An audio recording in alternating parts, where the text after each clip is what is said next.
Hello, everyone. Welcome back to Eye Opener Society. Thank you again for joining us. We got a really fun show today. I mean, what time is it? I don't know. I never know. I'm just kind of lost in the 3D world all the time. I stopped wearing a watch about, I don't know, 2 years ago or so. And ever since then, things have been very different for me. We're going to have a little discussion about time and space. And this is all Lizzie's fault because she brought it up. And I sat and meditated on it one night, just thinking about time and space. And man, I got such a headache from it. It was interrupting my whole meditation flow because when we sit and think really deep about things like this, like time and space, whether you have full knowledge and you're a scientist or something, or you're just a regular layperson, to try and explain time and space can really put a burden on the mind, but that's good. It's exercise for the brain. Just wanted to give a quick shout out to Carly and Carla from Appalachian Rootworks, Rooted in Ruins. Please check out their website, AppalachianRootworks.com.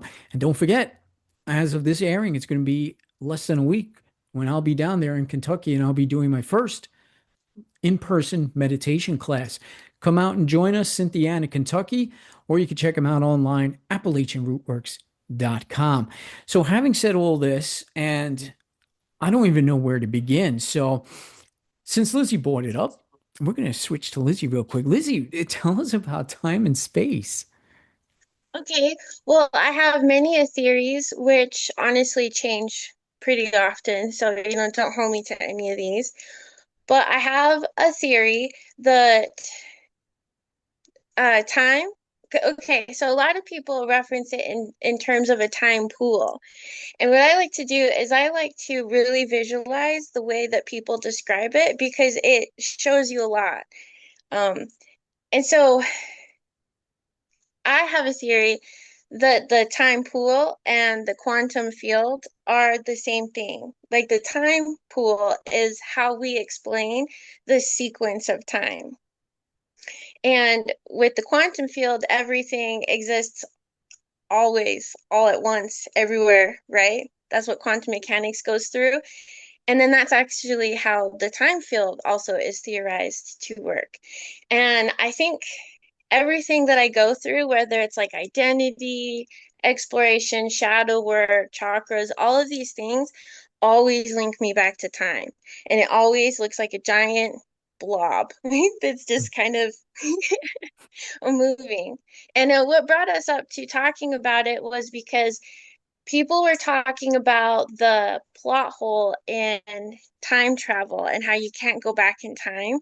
And I just had a theory on how it would be possible. And so that's where it came from. And so, okay, hopefully you're gonna have to interrupt me if you can't see this very well.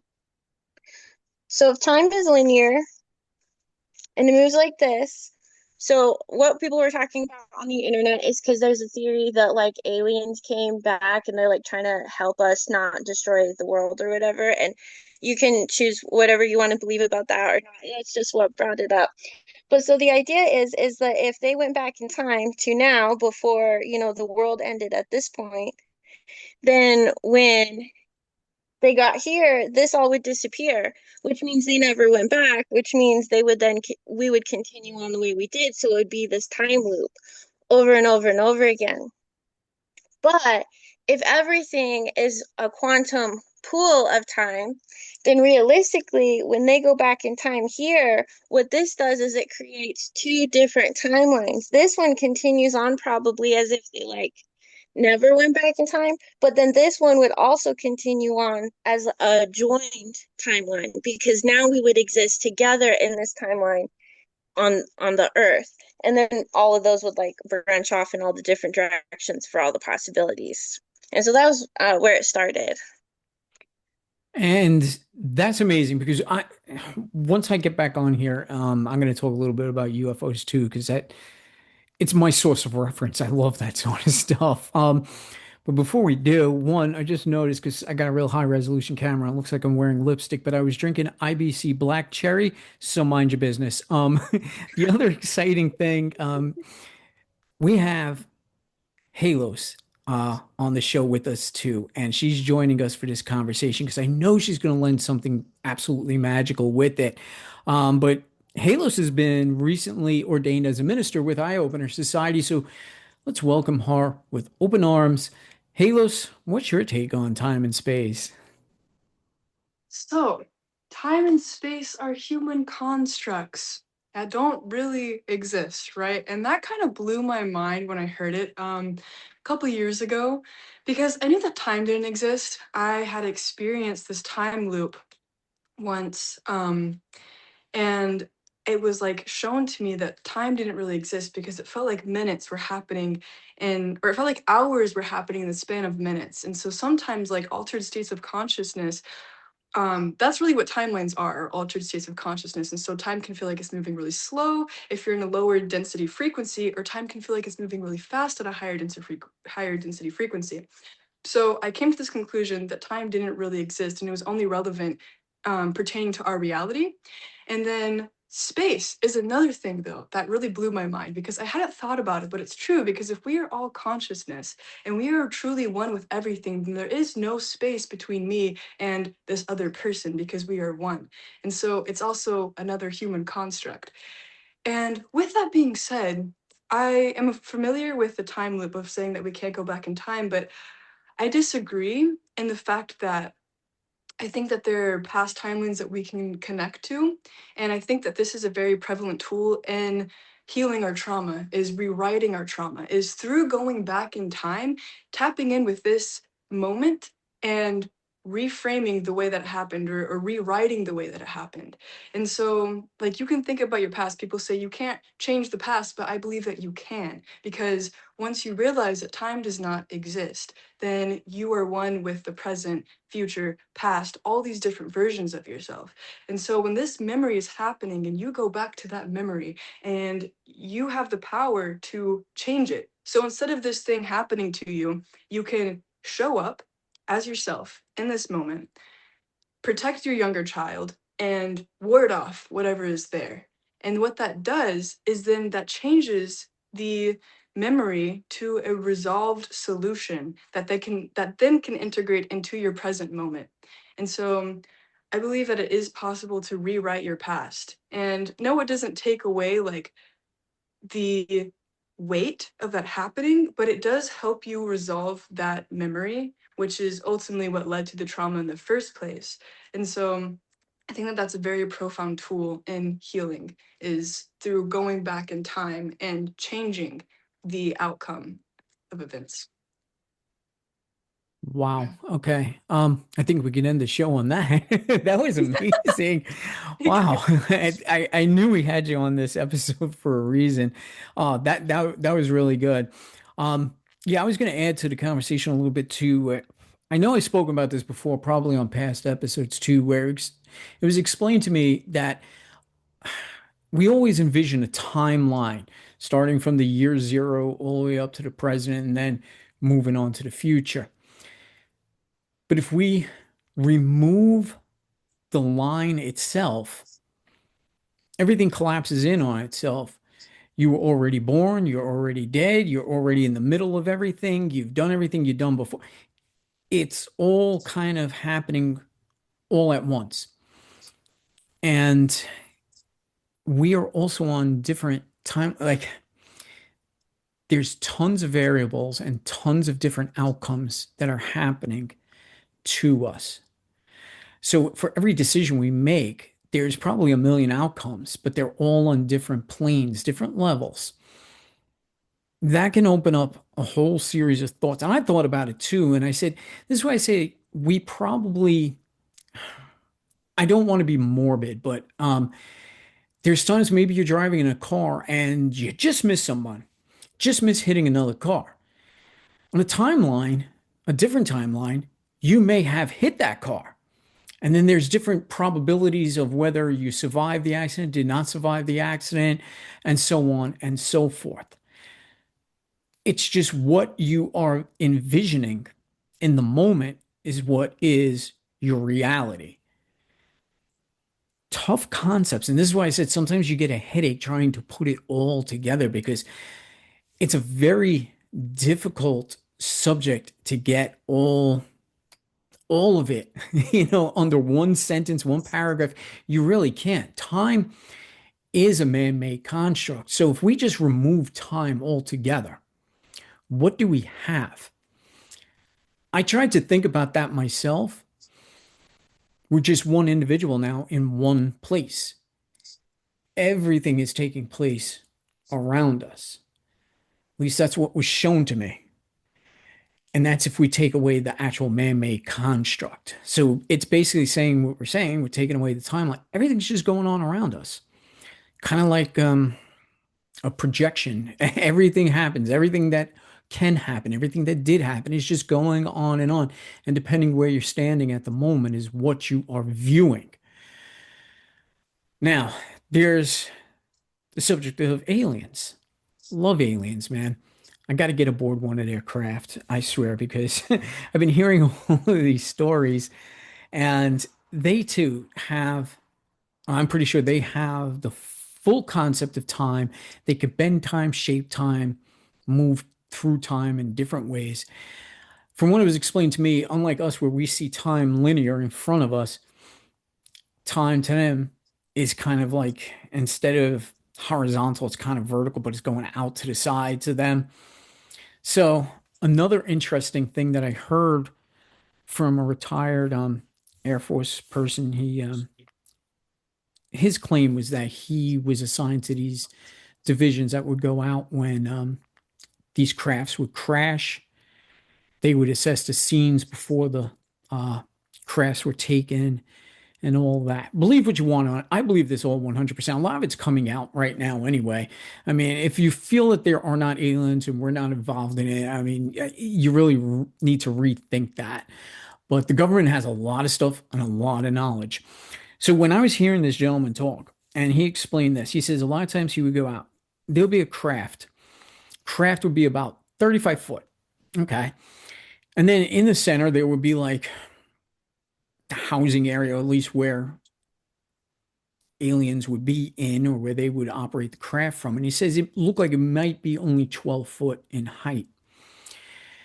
He says once they got inside, he said the room is like 200 by 300 feet and there's like five different stories on there. And he says once you walk inside, you get pretty dizzy and just you feel completely out of place. And you step back outside and you see the craft again. It's just like, 25, 35 foot. He says basically, once you step inside of one of these craft, you're stepping into a whole completely different time zone. So they're flying in a craft that's in a current time zone, but when they're inside of it, they're in a completely different time zone. How all that works, who knows?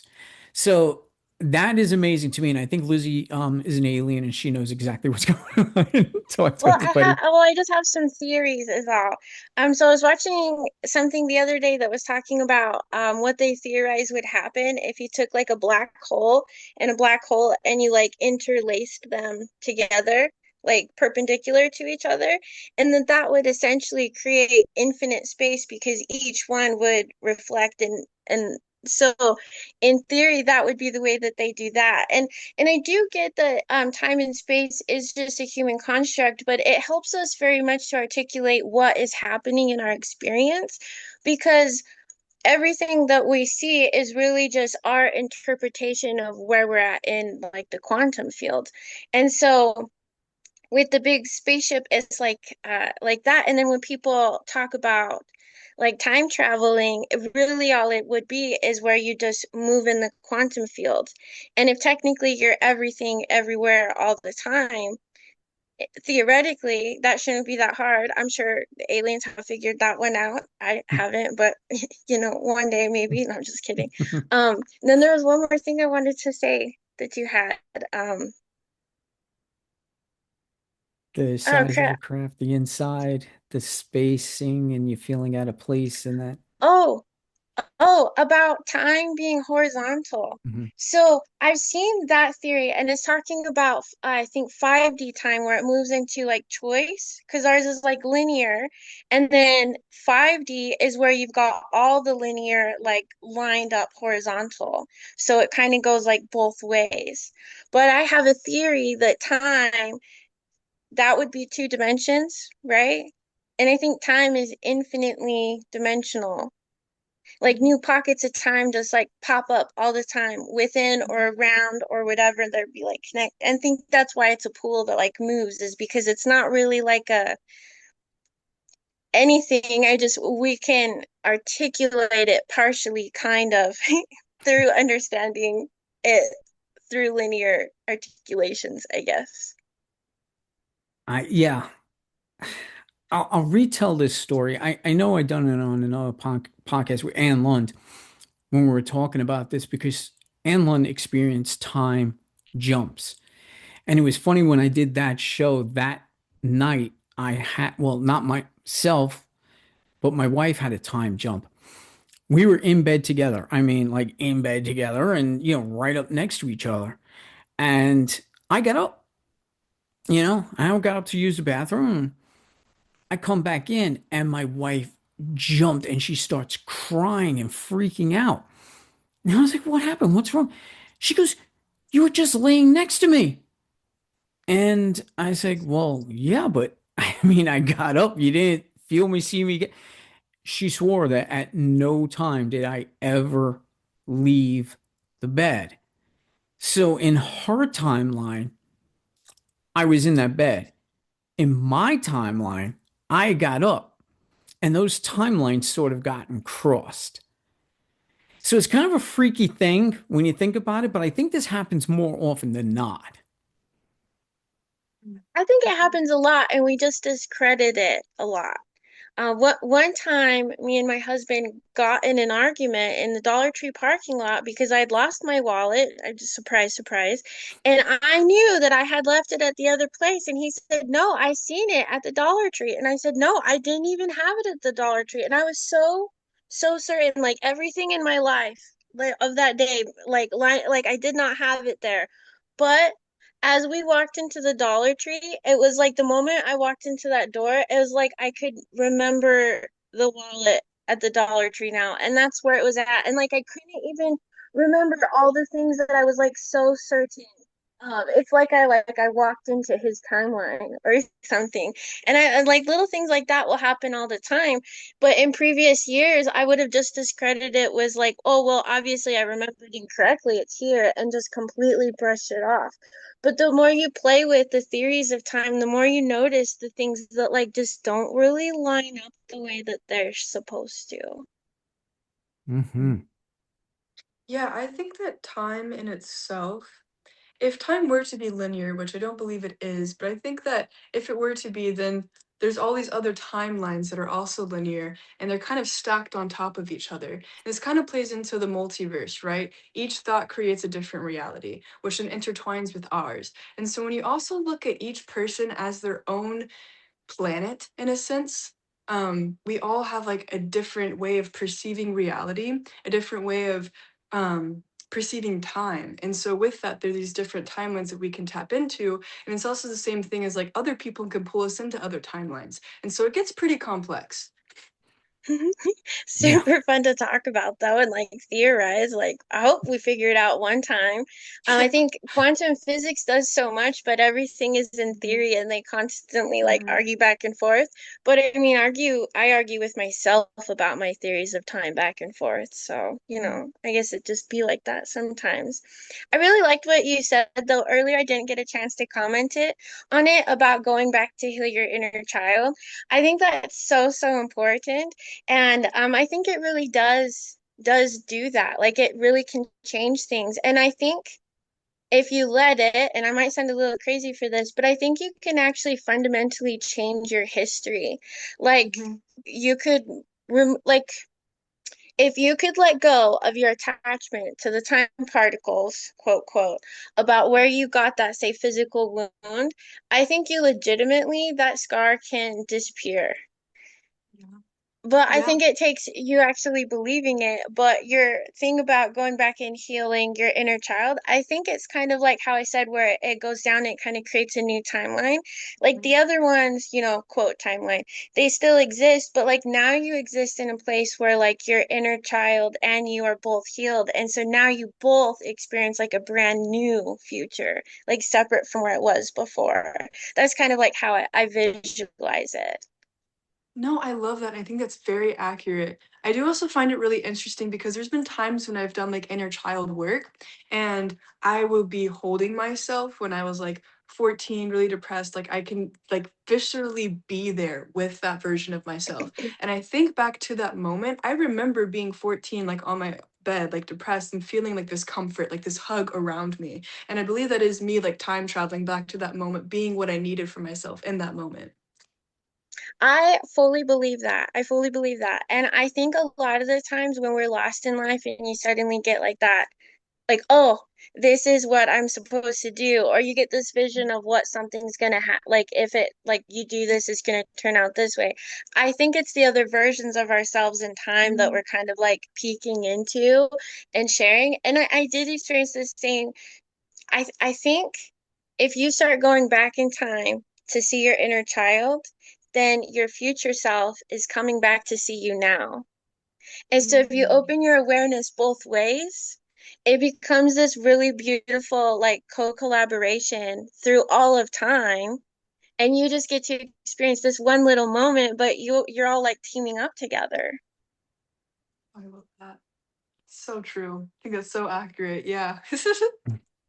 And to add to that too, let's not forget too with out of body experiences, astral projection and all, we're traveling through time and space. And yeah, I could probably travel over to visit Lizzie, which would be great because it won't cost me anything on gas. You know, so I might visit you tonight, Lizzie, just so you know. Um, but yeah, if we astral project, yes, we can project to another place, but there's nothing saying that we cannot astral travel to another timeline or to a future version of ourselves or a past version of ourselves as well. I think that also taps into portals, like opening portals. I think that that's how aliens travel actually, because right, there is no space. And so you're just teleporting basically from one place to another. And that can happen when you do just let go of the physical element of existence and allow your consciousness to travel from one place to another. And that's also similar with energetic work. Like I've had sessions with people online or like calling someone and they're like, okay, I'm gonna send you love, or like I'm gonna like put this orb around you or something, and I feel it. I feel it like they're in a completely different state, like super far away, but I feel their presence around me, and it is that intention. And once you tap into the ability to just yeah, teleport in a sense, teleport your presence, your being out of your physical body, then yeah, you can be anywhere at any given time. Hmm.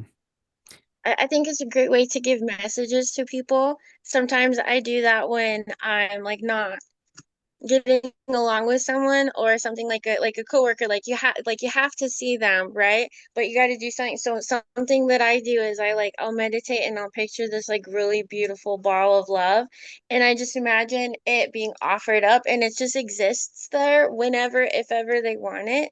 And I think a lot of times they get it, and the strange things happens where like I'll feel like they like accepted it, and then the next time I see them it's like they're kind of like a different person. They like heard my apology somewhere. Maybe they can just see me like a little bit differently now. And I think that that's what it is if we're everybody everywhere, like we really can just like put our aura out there, if you have good intentions. Hmm. Yeah, we definitely can.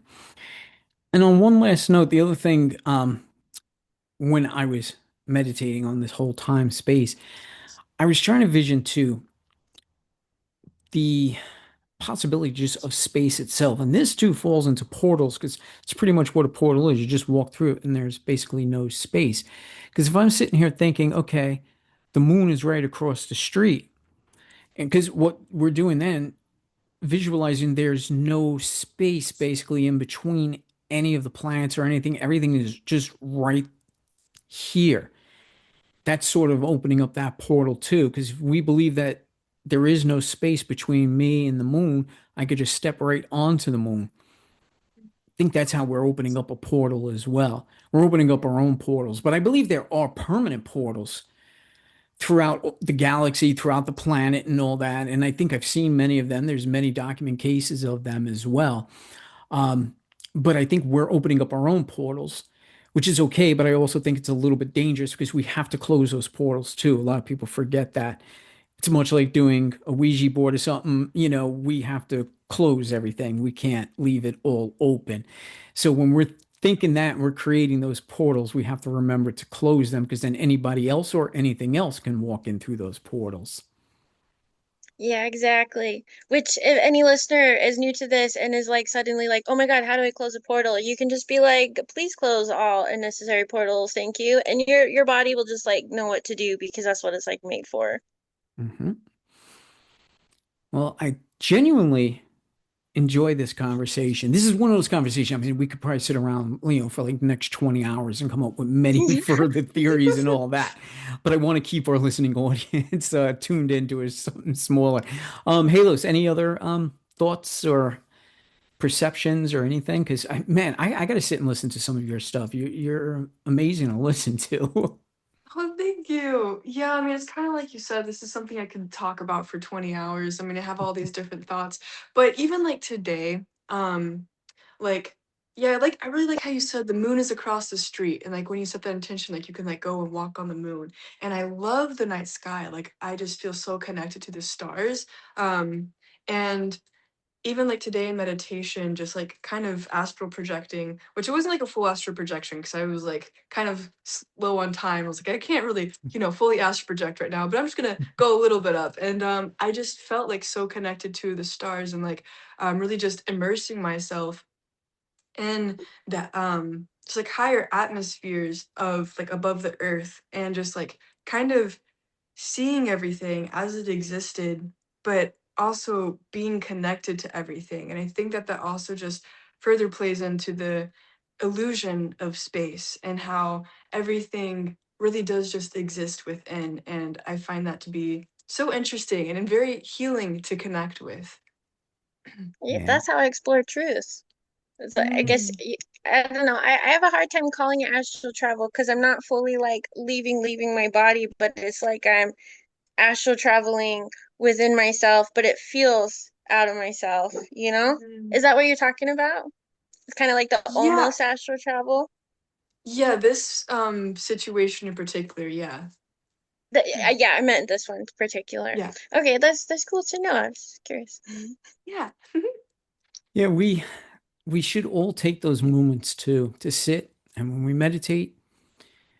I Much of my teachings is about that. We are cosmos. We come from the cosmos. We are part of it. We have that knowledge. It's all accessible to us.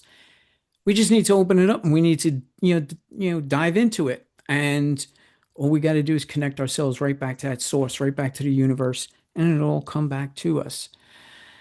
So, with that, my friends, I want to thank everybody for joining us. I don't know, everything changes by the second. That's part of space and time too, as well.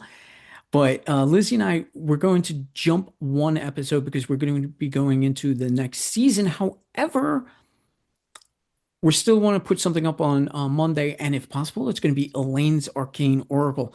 I think she has something that she's been working on for us, and that's going to be super cool. I'll put that up on the Monday show in our place. And then we're going to be back with the new season. Lizzie and I have so many ideas. We now have Halos as part of the team too, and we can have so many more thoughts and ideas of what to do. So thank you again so much for joining us. My name is Gary Dean. I'm here with Lizzie and Halos, and we'll see you again really soon. Take care.